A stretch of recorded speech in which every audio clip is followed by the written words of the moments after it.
जय हिंद दोस्तों। आज के इस वीडियो में बताने वाले हैं रासायनिक अभिक्रिया के प्रकार। रासायनिक अभिक्रिया के प्रकार, रासायनिक अभिक्रिया के विभिन्न प्रकार को आज हम बताएंगे। तो पहली प्रकार है संयोजन अभिक्रिया। पहली प्रकार संयोजन अभिक्रिया, फिर बताएंगे वियोजन अभिक्रिया, फिर विस्थापन अभिक्रिया, फिर उभय विस्थापन अभिक्रिया क्या होती है, उदासीनीकरण अभिक्रिया, और हम बताएंगे उपचयन और अपचयन अभिक्रिया। उसके बाद अगले वीडियो में दैनिक जीवन में उपचयन और अपचयन का प्रभाव बताएंगे। उसके बाद एलपीजी क्या होती है, एलपीजी सिलेंडर कैसे हो, उसमें क्या क्या चीजें होती है जो उससे जलती है, उसे बताएंगे। तो आज के इस वीडियो में बस बताने वाले हैं कि अभिक्रिया के प्रकार, रासायनिक अभिक्रिया के प्रकार। ठीक है, पहले हम पढ़ चुके हैं, पहले हम यह पढ़ चुके हैं कि रासायनिक अभिक्रिया क्या होती है, रासायनिक समीकरण क्या होती है। रासायनिक अभिक्रिया होती है ये समझ गए हैं, पर कैसे होती है भी उसकी क्रियाविधि समझ चुके थे। मगर आज हम समझने वाले कि कितने प्रकार होते हैं इसके, कैसे हो सकते हैं। क्या कोई दो तत्व या यौगिक मिलकर एक नए यौगिक का निर्माण कर सकते हैं?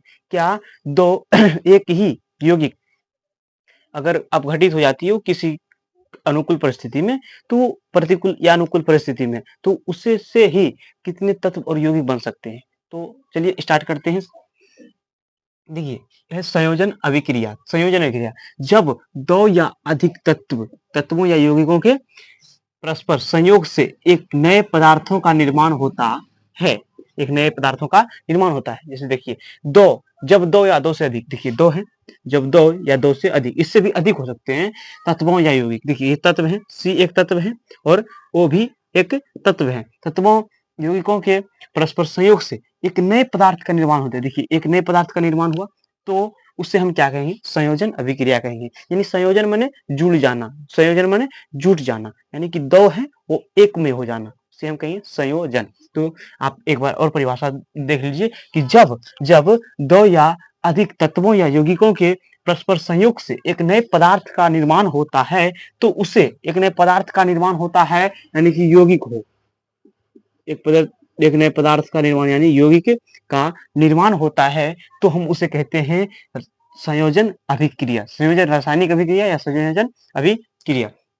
देखिए उसका उदाहरण देखते हैं। उदाहरण देखिए, टू सी, देखिए two C plus O two, यानी कि कार्बन और ऑक्सीजन अगर अभिक्रिया करेंगे तो ये दोनों जुड़ेंगे, यानी संयोग होंगे।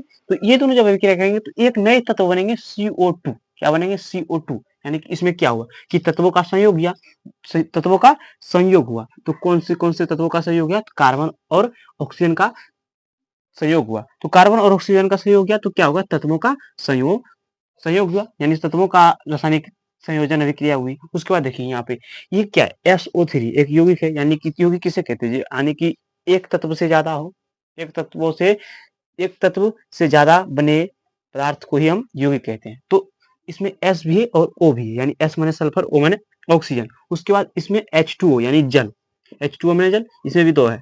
तो ये दोनों यौगिक हो गए, दोनों यौगिक हो गए। तो यौगिक मिलकर एक बड़े नए यौगिक का निर्माण करते हैं, यानी कि SO3 और H2O मिलकर H2SO4 यानी हाइड्रोक्लोरिक सॉरी सल्फ्यूरिक अम्ल का निर्माण करता है। ये यौगिकों का संयोग है, ये तत्वों का संयोग है, यानी कि दो तत्व मिलकर एक नए यौगिक का निर्माण किया, तो इसे तत्वों का संयोग कहते हैं। जब दो यौगिक मिलकर एक नए यौगिक का निर्माण करता है, एक नए यौगिक का निर्माण करता है, दो यौगिक मिलकर, उसे कहते हैं यौगिकों का संयोग। उसके बाद देखिए एक क्या है? SO2 क्या है? SO2 हो गया एक यौगिक और O2 क्या हो गया? एक तत्व। तो एक यौगिक और एक तत्व का संयोग हुआ तो बना क्या? 2SO3, यानी कि सल्फर ऑक्साइड और ऑक्सीजन संयोग किया तो क्या बना? Sulphur trioxide. यह एक तत्व और एक यौगिक का संयोग हुआ। ठीक है, तो आप संयोजन अभिक्रिया अच्छे से समझ गए होंगे। आशा करते हैं कि आप संयोजन अभिक्रिया अच्छी तरीके से समझ गए होंगे। तो आप इसका स्क्रीनशॉट लेना चाहते हैं तो ले लीजिए। ठीक है, देखिए उसके बाद है वियोजन अभिक्रिया। दूसरे नंबर में क्या है? वियोजन अभिक्रिया। वियोजन अभिक्रिया क्या है? वियोजन अभिक्रिया को अवघटन अभिक्रिया भी कहते हैं। ठीक है, उसी प्रकार संयोजन अभिक्रिया को संश्लेषण अभिक्रिया भी हम कह सकते हैं। ठीक है, जो कि हम पहले ने बताया। तो संयोजन अभिक्रिया को हम संश्लेषण अभिक्रिया भी कह सकते हैं। उस प्रकार वियोजन अभिक्रिया का अवघटन माने कि टूट जाना। उसी प्रकार विघटन भी हो जाता है, अवघटन भी हो जाता है। उसके बाद वियोजन अभिक्रिया, इसी को कहते हैं। तो वियोजन अभिक्रिया क्या है? तो वियोजन अभिक्रिया क्या है? जब यौगिक के बड़े अणु के टूटने से, जब यौगिक के बड़े अणु, देखिए जब यौगिक होते हैं तो यौगिक के तो बड़े अणु होंगे ही, उसमें कई परमाणुओं मिलकर बने होते हैं एक यौगिक, ठीक है। तो जब यौगिक के बड़े अणु के टूटने से दो या अधिक सरल यौगिक या तत्व, दो या अधिक सरल यौगिक, दो या अधिक सरल यौगिक या दो तत्व या दो या दो से अधिक तत्व या दो से अधिक सरल यौगिक बनता है, तो उसे क्या कहते हैं? वियोजन अभिक्रिया कहते हैं, उसे हम अपघटन अभिक्रिया कहते हैं, ठीक। देखिए इसका पहला उदाहरण है CaCO3 यानी कैल्शियम कार्बोनेट। कैल्शियम कार्बोनेट, तो कैल्शियम अगर कैल्शियम कार्बोनेट को अगर गर्म किया जाएगा तो कैल्शियम ऑक्साइड और CO2 गैस बनेगी, ये जो कि क्या है? सरल यौगिक का निर्माण होता है। सरल यौगिक का निर्माण इस वियोजन अभिक्रिया के दौरान सरल यौगिक का निर्माण होता है, ठीक है। दूसरा उदाहरण है क्या कि NH3 यानी अमोनिया। अमोनिया NO2 में बदल N2 और H2 में बदल जाता है, यानी कि नाइट्रोजन और हाइड्रोजन से बने होते हैं। तो अमोनिया तो जब तोड़ा जाता है तो N2 और H2 जिसे हम क्या कहते हैं? तत्वों का निर्माण, यानी कि तत्व को वियोजन अभिक्रिया के दौरान तत्वों का निर्माण। तो आप अच्छी तरह से समझ गए हैं कि वियोजन अभिक्रिया क्या होती है। एक बार और समझ लीजिए कि जब यौगिक के बड़े अणु, जब यौगिक देखिए यौगिक के जब बड़े अणु होते हैं, यौगिक के बड़े अणु होते हैं, वो जब टूट जाते हैं किसी कारणवश आप नहीं कह सकते केमिस्ट्री में, यानी कि वो अनुकूल परिस्थिति, यानी कि किसी परिस्थिति में जब उस पर सूर्य का प्रकाश पड़ा या उसे हीट दी गई या और कोई परिस्थिति में ताप दाब सांद्रण किसी भी स्थिति में उस वो जब टूट जाते हैं यानी विघटित हो जाते हैं, यानी अपघटन हो जाते हैं उसका, तो दो नए तत्व या दो नए यौगिक का निर्माण हो जाता है। तो उसी प्रकार की अभिक्रिया को हम वियोजन अभिक्रिया कहते हैं। और संयोजन अभिक्रिया में हम सीधी सीधी बात जानते हैं कि संयोजन अभिक्रिया में कि दो या दो से अधिक तत्व या यौगिक मिल जाते हैं, तत्व या यौगिक मिल जाते हैं, तो उसे हम कहेंगे संयोजन अभिक्रिया। संयोजन माने कि जुटना, वियोजन माने कि हटना, ठीक है। बस इतनी सी अंतर है संयोजन और वियोजन में। संयोजन और वियोजन में अंतर आप लिख सकते हैं। उसके बाद देखिए ये है एक वियोजन अभिक्रिया, ठीक है। इतनी सारी की सारी वियोजन अभिक्रिया है। आप जिस प्रकार आप बोर्ड पर देख रहे हैं वियोजन अभिक्रिया, अगर वियोजन अभिक्रिया की परिभाषा है, अगर वियोजन अभिक्रिया जैसे क्वेश्चन अगर बोर्ड में एग्जाम में पूछे जाए तो आप इस प्रकार अगर लिख देंगे तो जरूर है वो 2 नंबर का है तो 2 में 2 आपको जरूर मिल सकता है, ठीक है। तो आप इसे याद नहीं बल्कि आप अपने दिमाग में बैठा लीजिए इसको कि किस प्रकार है ये। देखिए कोई भी क्वेश्चन आप याद मत कीजिए, उसको याद करना रटना बिल्कुल गलत बात है। आप उसको बस समझिए कि वो क्या कह रहे हैं। बस इतनी सी छोटी सी बात है, इसको आप बहुत तरह से परिभाषित कर सकते हैं अगर इसको समझ गए, वरना आप रटेंगे तो एक तरह से परिभाषित कर सकते हैं जो कि उस रटे थे आप और जो कि किताबों में लिखी हुई है। अगर आप इसको समझ जाते हैं तो ठीक है। तो इसे हम एक और प्रकार से इसको समझा यदि परिभाषित कर सकते हैं कि जब कोई यौगिक किसी कारणवश जब कोई यौगिक किसी कारणवश या अनुकूल या प्रतिकूल परिस्थिति में वियोजित हो जाती है, यानी कि अपघटित हो जाती है, यानी कि टूट जाती है और दो नए यौगिक या तत्वों का निर्माण करता है, तो वियोजन अभिक्रिया कहते हैं।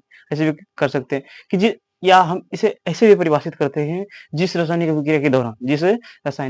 अभिक्रिया के दौरान एक बड़े यौगिक या एक यौगिक तत्वों या यौगिकों में विघटित यानी कि टूट जाते हैं, उसे हम वियोजन अभिक्रिया कह सकते हैं। बस भाव यही निकलेंगे जिसके भाव जो इसके भाव हैं वही भाव निकलेंगे, बस उसका लिखने का जरिया अलग रहेगा, उसके लिखने के शब्द अलग होंगे पर भाव यही निकलेंगे, ठीक है। तो उसे हम क्या कहेंगे? वियोजन अभिक्रिया। आशा करते हैं कि आप अच्छी तरह से इसे समझ गए होंगे, ठीक है। तो अगर आपको स्क्रीनशॉट लेनी है तो ले लीजिए।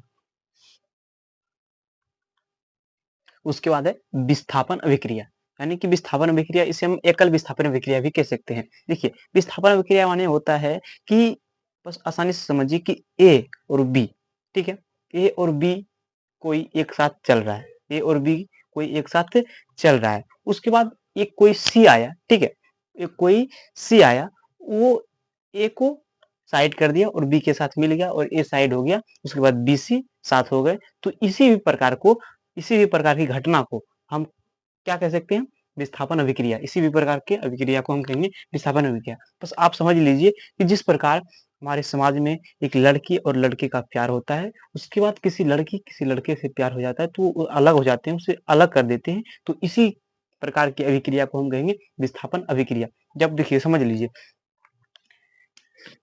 इसको, इसकी परिभाषा समझने से पहले समझिए कि ए क्या है? ए एक लड़का है और बी एक लड़की है, ठीक है। ये दोनों में लव है, ये दोनों एक दूसरे से प्यार करते हैं, ठीक है। और इसके जिंदगी में कोई सी नाम का लड़का आ गया, ठीक है। इसकी जिंदगी में कोई सी नाम का लड़का आ गया, तो ये क्या है? ये क्या है, बी है, बॉय है, और क्या है ये, गर्ल, जी है, और ये भी क्या है, बॉय है, ठीक है। तो ये जब सी आए तो सी ए से ज्यादा हैंडसम थे, स्मार्ट थे, ये ज्यादा पैसा वाला थे, ठीक है। तो ये बी जो थे, ये गर्ल, ये इसे छोड़ दे, इसे ये इसे छोड़ दिया और इसके साथ ये इसके साथ चला गया, ठीक है। ये भी पहले एक साथ थे, ये भी पहले एक साथ थे। अब जब ये सी आया तो क्या किया ये, अभी ऐसा था, पहले ऐसा था, उसके बाद ये आया तो क्या किया ये, बीसी एक साथ हो गया और ए को अलग कर दिए, इसे लात मार दिए, ठीक है, इसे लात मार दी। तो इसी प्रकार की घटना इधर घटती है, ये विस्थापन अभिक्रिया में घटती है। तो इसी को कहते हैं हम विस्थापन अभिक्रिया, ठीक है। विस्थापन अभिक्रिया का परिभाषा इस प्रकार है कि जब किसी अणु के कम सक्रिय परमाणु, को किसी अधिक सक्रिय परमाणु द्वारा विस्थापित कर दिया जाता है तो उस अभिक्रिया को विस्थापन अभिक्रिया कहते हैं। देखिए, बात वही हुई कि वो ज्यादा हैंडसम थे, ठीक है, वो उसके बाद ज्यादा पैसा थे, तो वो उसके साथ चले गए। इसी प्रकार की एक यहाँ बरियार की बात है, ठीक है, बरियार की बात है, यानी ताकत की बात है। देखिए, एक अणु है, अणु में बहुत सारे परमाणु होते हैं, आप जानते हैं, ठीक है। एक अणु में बहुत सारे परमाणु होते हैं, 2 हो सकते हैं, 2 से अधिक हो सकते हैं। तो एक अणु है जिसमें कि 2 परमाणु है, ठीक है। ये जो परिभाषा है इसी अनुसार समझा रहे हैं, ठीक है। एक अणु है जिसमें कि 2 परमाणु है, ठीक है। एक परमाणु है कॉपर और एक परमाणु है सल्फर ऑक्साइड, ठीक है। एक परमाणु है कॉपर और एक परमाणु है सल्फर ऑक्साइड, ठीक है। तो ये कॉपर जो है, ये एक आया जिंक आया कहीं से, ये जिंक कॉपर से ज्यादा सक्रिय है। सक्रिय का मतलब है, आप अगले चैप्टर जो होंगे रसायन शास्त्र के, अम्ल, भस्म और लवण, इसमें आप पढ़ेंगे सक्रियता, तो आपको पता चलेगी सक्रिय क्या होती है। ये सक्रिय अभी आप सिंपल सी भाषा में, साधारण सी भाषा में समझिए कि सक्रिय वो ज्यादा ताकत रखते हैं, वो ज्यादा अपने आप को उस और ले जाते हैं कि वो अभिक्रिया किसी से कर सके, ठीक है। वो अभिक्रिया करने की ताकत उसमें ज्यादा होती है, अभिक्रिया करने की जल्दी उसमें ज्यादा होती है, उसे हम कहते हैं सक्रिय। उस ज्यादा सक्रिय अभिक्रिया, ज्यादा सक्रियता है उस तत्व में। तो सबसे ज्यादा देखिए, ये कॉपर जो है, ये कॉपर से ज्यादा है सक्रियता किसमें, Zn में, यानी कि जिंक में। तो ये जिंक जब आए इसके विलयन में, तो क्या किए, ये कॉपर बेचारे को साइड कर दिए, ठीक है। देखिए, ये साइड होगी और जिंक साथ मिल गए इसके साथ, ठीक है। तो जिंक साथ मिल गए, तो इसी अभिक्रिया को हम कहेंगे विस्थापन अभिक्रिया या एकल विस्थापन अभिक्रिया। देखिए, एकल विस्थापन अभिक्रिया इसलिए हम इसको कहेंगे कि एक उभय विस्थापन अभिक्रिया भी है, ठीक है। एकल विस्थापन अभिक्रिया और एक उभय विस्थापन अभिक्रिया। देखिए, आपको अच्छी तरह से इस उभय विस्थापन अभिक्रिया को समझाएंगे, या उभय विस्थापन को द्विविस्थापन अभिक्रिया भी कहते हैं, ठीक है। देखिए, दूसरा उदाहरण इस प्रकार का है, देखिए, ये लोहा है, Fe माने आयरन, यानी लोहा। और देखिए, इसमें CuSO4 यानी copper sulphur oxide, sulphur oxide, trioxide, फेटाऑक्साइड जो भी कह सकते थे। उसके बाद देखिए, लोहा है इसमें, तो लोहा इसमें जब इसके विलयन में मिले, तो ये लोहा इसके स्थान ले लिए और इसको लात मार दिए, Cu को बाहर कर दिए। तो इसी प्रकार की अभिक्रिया को हम विस्थापन अभिक्रिया कहते हैं। बस सीधी सी बात समझ लीजिए कि एक खुशहाल जिंदगी में किसी एक ने आया और एक को लात मार के भगा दिया और अपना जिंदगी बचा लिया, इसी को हम कहते हैं विस्थापन अभिक्रिया, ठीक है। विस्थापन की अभिक्रिया आप, उम्मीद है कि आप समझ गए होंगे। तो अगर आपको ये स्क्रीनशॉट की जरूरत है, स्क्रीनशॉट ले लीजिए, ठीक है। देखिए, अब क्या ये उभय विस्थापन अभिक्रिया, ठीक है। पहले हम पढ़े विस्थापन अभिक्रिया में क्या पढ़े, एकल विस्थापन अभिक्रिया, और उभय विस्थापन माने, उभय माने दो, ठीक है। ये उभय विस्थापन अभिक्रिया है, उभय विस्थापन अभिक्रिया, इसका परिभाषा देख लेते हैं। इसमें दो यौगिक अपने आयनों का आदान प्रदान करता है, ठीक है। देखिए, AgNO3, ठीक है। ये NO3, ये इसके आयन है, ये क्या है, इसके आयन है, और इसके आयन क्या है, Cl। ये माइनस में होती है, ये प्लस में होती है, ये माइनस में होती है, ठीक है। इसके आयनों का आदान प्रदान करता है, ठीक है। इसके आयनों का आदान प्रदान करता है, समझिए बातों को। देखिए, ये NaNO3 हो जाएंगे, NaNO3, ठीक है। इसके आयन ये हुए, इसके आयन ये हुए। देखिए, एक दूसरे के आयनों का आदान प्रदान कर लेते हैं ये इसके आयन ये ले लीजिए। बस उभय विस्थापन और विस्थापन अभिक्रिया में बस इतनी अंतर है कि उसका उदाहरण दिए थे कि तीन थे, ए बी थे एक साथ पहले से जुड़े थे और सी आई बाद में, तो क्या किए ये सी जो है ए बी को हटा दिया यानी ए सी हो गया, ठीक है। सी यानी बी को हटा दिया और ए सी हो गया, बी को बाहर लात मार दिया, ये अच्छा नहीं थे, ये इसके पास थोड़ा पैसा कम था, ठीक है। और उभय विस्थापन अभिक्रिया में बस यही हुआ कि ये जो बी को लात मारा ये किसी दूसरे को खोज लिया, ये बी को लात मारा ये किसी दूसरे को खोज लिया, ठीक है। जैसे A B plus C D, D भी आ गए, उभय विस्थापन अभिक्रिया में एक व्यक्ति बढ़ जाती है, यानी कि वो ये जो इसका जो ब्रेकअप हो गया ये दूसरे के साथ चला गया। देखिए ए बी है, बस ये इसके साथ अगर धरा, ठीक है, ये इसके साथ ए सी, ये ए सी इसके साथ धरा, तो क्या क्या सी डी क्या किया, सी अलग हो गए थे, बस ये क्या किए एक दूसरा रूप धर दिए, जैसे कि ए बी था पहले और सी डी ये था, ठीक है। तो इसका ये जो ए है ये सी डी एक ए और डी का धर लिया और क्या किया बी सी का धर लिया, बस एक दूसरे का आदान प्रदान कर दिया। बस समझ लीजिए कि दो दोस्त है, ठीक है, दोनों दोस्त को एक एक अपना है, वो उसको दे दिया और उसका अपने ले लिया, बस इसी को कहते हैं उभय विस्थापन अभिक्रिया।